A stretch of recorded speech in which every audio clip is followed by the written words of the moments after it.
Baca lagi. Kawan-kawan baca dimanapun Anda berada. Siapkan posisi nyaman, fokuskan pendengaran. Mari baca teks dan suara. The Prince, karangan Niccolo Machiavelli. Pada bagian ini, Machiavelli akan membahas tentang penguasa asing yang bijaksana harus menjadi pemimpin dan pembela negara-negara tetangga yang lemah, sambil melemahkan negara yang kuat dan melindungi mereka dari serangan asing. Mereka harus mendapatkan dukungan dari mereka yang tidak puas atau takut, dan menjalin aliansi dengan penduduk setempat yang membenci penguasa sebelumnya. Namun, penguasa asing harus berhati-hati agar kekuasaan dan wewenang mereka tidak terlalu besar, sehingga mereka tidak dengan mudah menggunakan pasukan mereka sendiri untuk menaklukkan pihak-pihak yang kuat. Penguasa asing yang tidak mengikuti prinsip-prinsip ini akan menghadapi kesulitan dan kerusuhan yang tak berujung saat berkuasa. Bangsa Romawi adalah contoh yang baik dalam menerapkan kebijakan ini. Mereka menjaga hubungan damai dengan negara-negara lemah tanpa membuat mereka lebih kuat, menaklukkan yang paling kuat, dan tidak membiarkan penguasa asing memiliki pengaruh atas mereka. Mereka menjalin aliansi dengan bangsa Aceh dan Aetalia, menghancurkan kerajaan Makedonia, dan mengusir Antiochus dari kerajaannya. Bangsa Romawi selalu mengantisipasi kesulitan yang mungkin muncul di masa depan dan mencegahnya dengan hati-hati. Mereka tidak membiarkan kesulitan menjadi tidak terkendali, dan dengan keberanian dan kebijaksanaan, mereka menjaga kekuasaan mereka dengan memahami kapan harus berperang dan kapan harus menghindarinya. Kekacauan politik dapat diatasi jika sumber masalahnya diketahui sebelumnya, namun jika diagnosis tidak dilakukan tepat waktu, kesulitan semakin membesar dan sulit disembuhkan. Kerajaan gabungan, bagian kedua. Penguasa wilayah asing tersebut harus menjadi pemimpin dan pembela negara-negara tetangga yang lemah, sambil berusaha melemahkan negara-negara yang kuat dan melindungi mereka agar tidak diserang oleh negara asing yang sekuat mereka. Mereka selalu diminta untuk membantu oleh mereka yang tidak puas, entah karena ambisi atau rasa takut. Contohnya seperti bangsa Aetalia mengundang bangsa Romawi masuk ke Yunani. Dimanapun mereka pergi, mereka datang karena permintaan penduduk setempat. Biasanya, ketika bangsa asing berkuasa memasuki suatu wilayah, penduduk yang kekuatannya tidak sebanding akan menjadi pengikutnya, karena mereka membenci penguasa sebelumnya. Dengan cara ini, penguasa asing tidak akan menghadapi kesulitan apapun dalam menaklukkan penguasa-penguasa kecil, karena mereka dengan senang hati menjalin aliansi dengan penguasa baru tersebut. Hanya saja, penguasa asing harus waspada agar kekuasaan dan wewenang mereka tidak terlalu besar, agar mereka dapat dengan mudah menggunakan pasukan mereka sendiri untuk menundukkan pihak-pihak yang kuat dan tetap menjadi satu-satunya penguasa di wilayah tersebut. Mereka yang tidak mengikuti prinsip-prinsip pemerintahan seperti yang dijelaskan di atas akan segera kehilangan apa yang mereka peroleh. Bahkan saat berkuasa, mereka akan menghadapi banyak kesulitan dan kerusuhan yang tak berujung.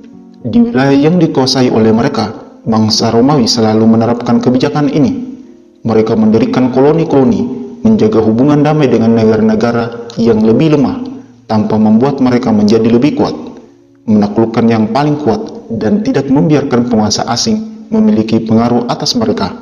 Wilayah Yunani adalah contoh yang jelas. Bangsa Romawi menjalin persahabatan dengan bangsa Aceh dan Aetalia. Mereka menghancurkan kerajaan Makedonia dan mengusir Antiochus dari kerajaannya. Bangsa Aceh dan Aetalia, meskipun selalu bersikap baik, tidak diizinkan untuk memperluas wilayah mereka, dan Filipus tidak pernah diperbolehkan membujuk mereka untuk bersekutu dengannya sebelum bangsa Romawi menghancurkannya. Dan meskipun Antiochus memiliki kekuasaan, ia tidak pernah diberi wewenang untuk memerintah Yunani. Contoh ini menunjukkan bagaimana bangsa Romawi menjalankan apa yang harus dilakukan oleh para penguasa yang bijaksana.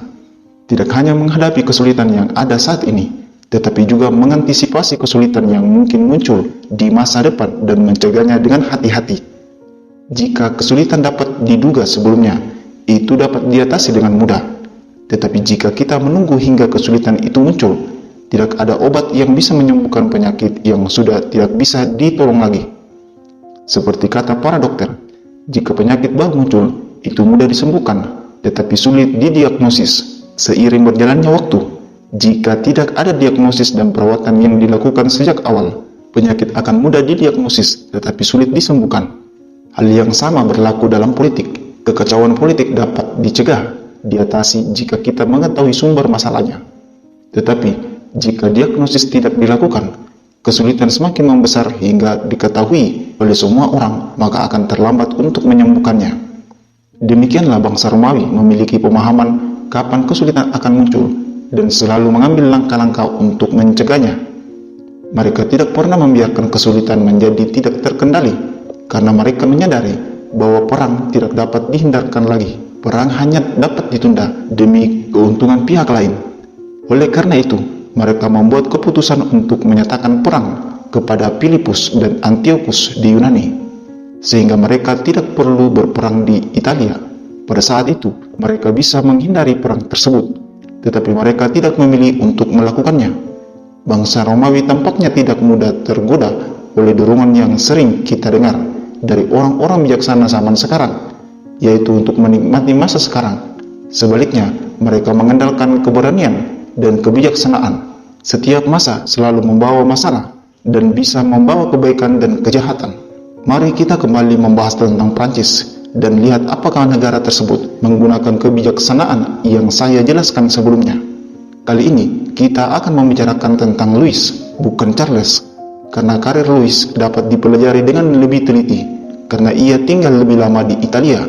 Kita akan melihat bagaimana ternyata Louis bertindak bertentangan dengan apa yang seharusnya dilakukan untuk mempertahankan kekuasaannya di negara asing.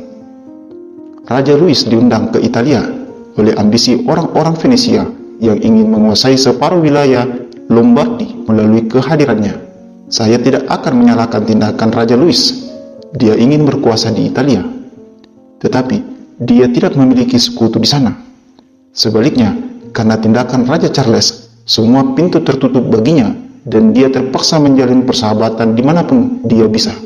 Kebijaksanaan dalam hal ini mungkin akan berhasil dengan baik jika saja dia tidak membuat kesalahan dalam hal itu. Ketika Lombardi jatuh ke dalam kekuasaannya, dia segera mendapatkan reputasi yang baik. Sementara Charles kehilangan reputasinya. Genoa menyerah, Florence menjadi sekutu, Marquis dari Mantua, Pangeran dari Ferrara, keluarga Bentivoglio, Kontes dari Forli, penguasa Faenza, Pesaro, Rimini, Camerino, Piombino, penduduk Lucca, Pisa, Siena, semua berbondong-bondong ingin bersekutu dengannya. Kemudian rakyat Venesia baru menyadari bahwa mereka bertindak terburu-buru dan tanpa perhitungan. Hanya untuk menguasai 2 kota di Lombardi, mereka mengangkat Raja Louis dan menjadikannya penguasa atas sepertiga wilayah Italia.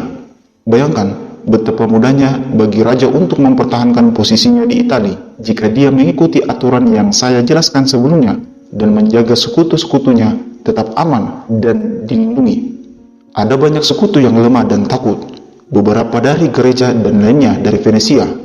Mereka telah berjanji untuk tetap setia kepada Raja Louis, dan dengan bantuan mereka, raja sebenarnya dapat melindungi dirinya dari kekuatan yang masih ada di sana. Tetapi begitu dia tiba di Milan, dia melakukan hal yang bertentangan dengan itu. Dia membantu Paus Alexander untuk menguasai wilayah Romagna. Dia tidak menyadari bahwa dengan keputusan ini, dia melemahkan posisinya sendiri, menjauhkan sekutu-sekutunya yang telah menyerah kepadanya, dan memperkuat kekuasaan gereja dengan memberikan kekuasaan duniawi yang besar pada kekuasaan rohani yang ada. Setelah membuat satu kesalahan, dia terpaksa membuat kesalahan lainnya. Untuk mencegah ambisi Alexander dan menghalanginya menjadi penguasa Tuscany, dia terpaksa datang sendiri ke Italia. Karena belum puas dengan memberikan kekuasaan besar kepada gereja, dan mereka telah menjauhkan semuanya sekutu. Dia kemudian memberikan separuh kerajaan Naples kepada Raja Spanyol karena ingin menguasainya. Padahal sebenarnya dia adalah satu-satunya penguasa di Italia. Tetapi sekarang dia menciptakan saingan untuk dirinya sendiri, memberikan kesempatan kepada orang-orang ambisius dan tidak puas dengannya untuk bekerja sama dengan pendatang baru tersebut. Sebenarnya dia bisa saja mendapatkan seorang raja di Naples yang berada di bawah kekuasaannya, tetapi dia justru mengusir raja itu dan menggantikannya dengan seorang raja yang akhirnya menggulingkannya. Keinginan untuk mendapatkan lebih banyak adalah hal yang normal dan umum. Jika seorang berhasil mencapainya, mereka akan mendapatkan pujian bukan kutukan. Jika mereka tidak mampu mencapainya, namun tetap ingin mendapatkan lebih banyak dengan segala cara, maka pantas mereka dikutuk karena kesalahan-kesalahan yang mereka perbuat. Jika Prancis mampu menyerang Naples dengan pasukannya sendiri, maka seharusnya Prancis melakukannya. Jika tidak, mereka tidak seharusnya membaginya. Tindakan Louis membagi Lombardi dengan Venesia dapat dimengerti karena dia ingin memperluas pengaruhnya di Italia.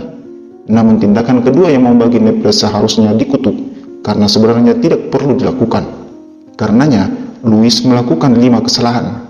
Pertama, ia menghancurkan negara-negara yang lemah. Kedua, ia memberikan kekuasaan tambahan kepada orang yang sudah kuat dan berkuasa di Italia. Ketiga, ia memasukkan seorang raja asing yang sangat kuat ke dalam negara. Keempat, ia tidak tinggal di Italia sendiri. Kelima, ia gagal membangun koloni di sana. Meskipun dengan semua kesalahan ini, jika ia masih hidup, tidak akan menjadi hal fatal jika ia tidak melakukan kesalahan keenam, yaitu merampas apa yang telah mereka duduki di Venesia. Jika ia tidak membantu gereja menjadi kuat dan membawa kekuasaan Spanyol ke Italia, tidaklah perlu bagi penduduk Venesia untuk dihancurkan. Namun, setelah mengambil langkah-langkah tersebut, seharusnya ia tidak membiarkan mereka dihancurkan, karena selama mereka masih kuat, mereka selalu mencegah negara-negara lain yang menyerang Lombardi.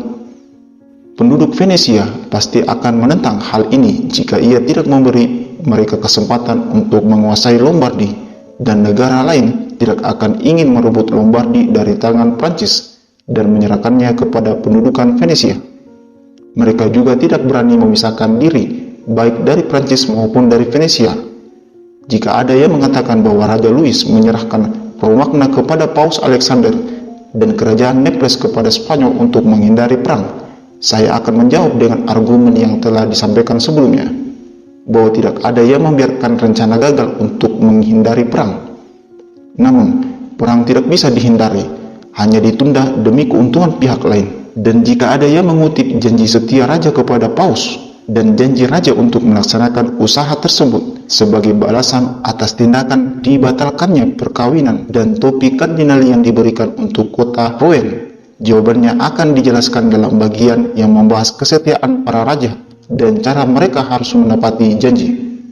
Raja Louis kehilangan Lombardi karena ia sama sekali tidak mematuhi peraturan yang dilakukan oleh orang lain dalam menguasai negara dan bertekad untuk tetap memilikinya. Ini bukanlah hal yang luar biasa, karena hal ini wajar dan umum. Saya pernah membicarakannya dengan pemerintahan kota Rouen di Nantes ketika Valentino menduduki Romagna. Ketika kardinal dari Rouen mengatakan bahwa orang Italia tidak memahami perang, saya menjawab bahwa orang Prancis tidak memahami politik, karena jika mereka memahaminya, mereka tidak akan membiarkan gereja menjadi sangat berkuasa. Perkembangan situasi di Italia telah membujuk bagaimana gereja dan Spanyol mendapatkan kekuasaan berkat Prancis, dan bagaimana Prancis mengalami kehancuran karena gereja dan Spanyol. Bersambung ke bagian mengapa kerajaan Darius yang ditaklukkan Alexander tidak memberontak terhadap para penggantinya setelah kematiannya. Sekian dan terima kasih, semoga bermanfaat.